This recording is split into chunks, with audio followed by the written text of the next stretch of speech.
Hey, small group, this is Ron. I was just wanting to still try to keep us having some semblance of normalcy by at least having a very short lesson together. It's not what I want either. I would much rather be in a room with you all and hearing your opinions and your ideas on things. But so we don't lose touch over the next, what could be a couple of months. Just wanted to try to keep this going. I'm sure as you see on Sunday mornings, Mark is doing a good job covering the issue of hope. I'm sure a lot of people are worried during this time, everything from jobs to health.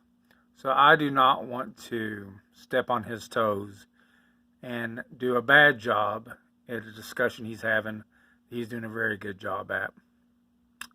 So I like theology and I like to think.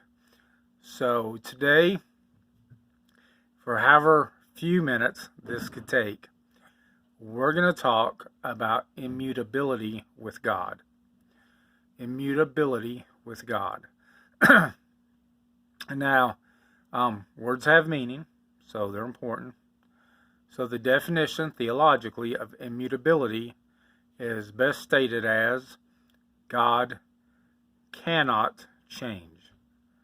That's a weird thing when you think of things that cannot be done. Just give you an example.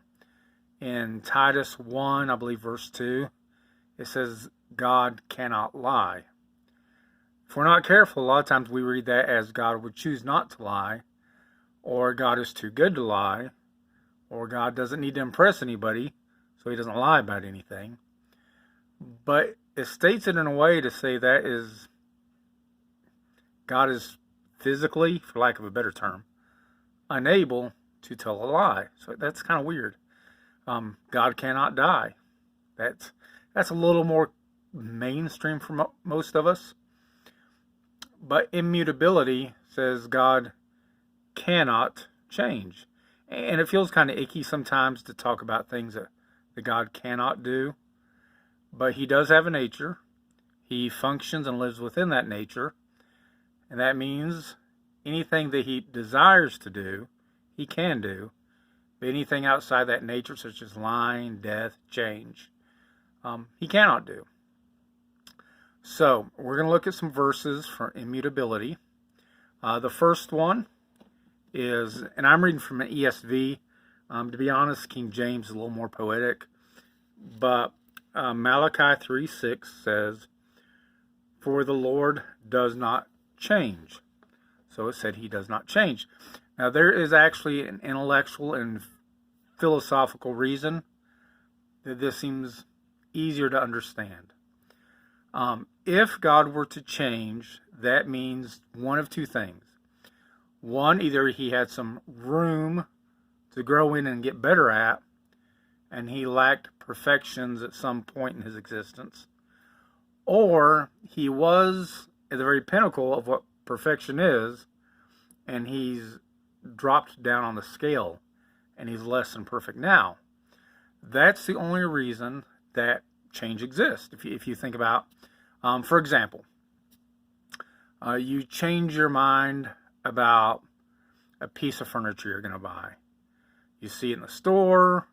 In your mind, it looks like it's good. You imagine it's a good price. But you decide just to take a breather. It'll be there tomorrow. And you go home and you look online and realize the price was really a little expensive. You look at the rest of your furniture and you realize that when you see it, it's not going to exactly fit in like you thought it would. So you had new information that caused you to change. Well, God never learns anything new. God never experiences anything new. Everything is a constant eternal now to God, and therefore he cannot be more and he cannot be less because he's perfect. And for that reason, he is immutable, unchangeable. So Malachi tells them, God tells them through the prophet Malachi, "I am the Lord, and because I am who I am, I do not change." Remember why? There's no room to grow because he's perfect. And he's certainly not going to subtract from his perfection. But that's not just like an overall Old Testament thing. If you were to look at Hebrews 13:8, It speaks of Jesus, who we know, according to the book of John and a lot of places in the New Testament, that he is God. Um, he is the second person of the Godhead, God the Son. And he says, Jesus Christ, the same yesterday, today, and forever. So he has that same characteristic that we see of God being mentioned in the Old Testament. Sometimes people get mistaken, and they read like Philippians 2, where it talks about Jesus emptying himself. And they think somehow while on earth, Jesus subtracted his abilities. But he didn't, because God cannot be less than God. He did at times choose not to use certain abilities. He chose to highlight abilities at times. For instance, when the woman touched his robe to be healed of the issue of blood, he said, "Who did that?" He wasn't lying. He had chose not to be omniscient at that period for whatever reason that he had. But at other times, he could read the minds of the Pharisees when they were thinking that he was a heretic for saying he could forgive sins, such as the paralytic he healed. So in the flesh, Jesus still retained all the powers of Godhood, even though he didn't always activate them full-time like historically we think of God. So Jesus is unchangeable, just as God is unchangeable. God is unchangeable because he can't be more, because he's the most, and he's certainly not going to become less in the future. So he's perfect.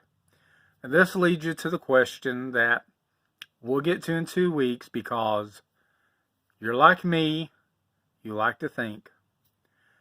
So if God cannot change, and if God doesn't learn new information, such as get new facts about the price of furniture, why is there a couple places in the Bible, such as Genesis 6, during the population that would experience the flood, that the Bible says that God repented or God relented that he made man because they were so evil? Does that mean that God changed his mind once he saw and learned what men would do? So we're going to talk about next time, how does a perfect God who knows all things at all times, never gets new information, how can the Bible says he changes his mind when the Bible says he does not change? Well, I hope this wasn't too long for you all. Look forward to when you can be back at the house with Lisa and I and actually spending time together. But until then, I'll see you next week. See y'all.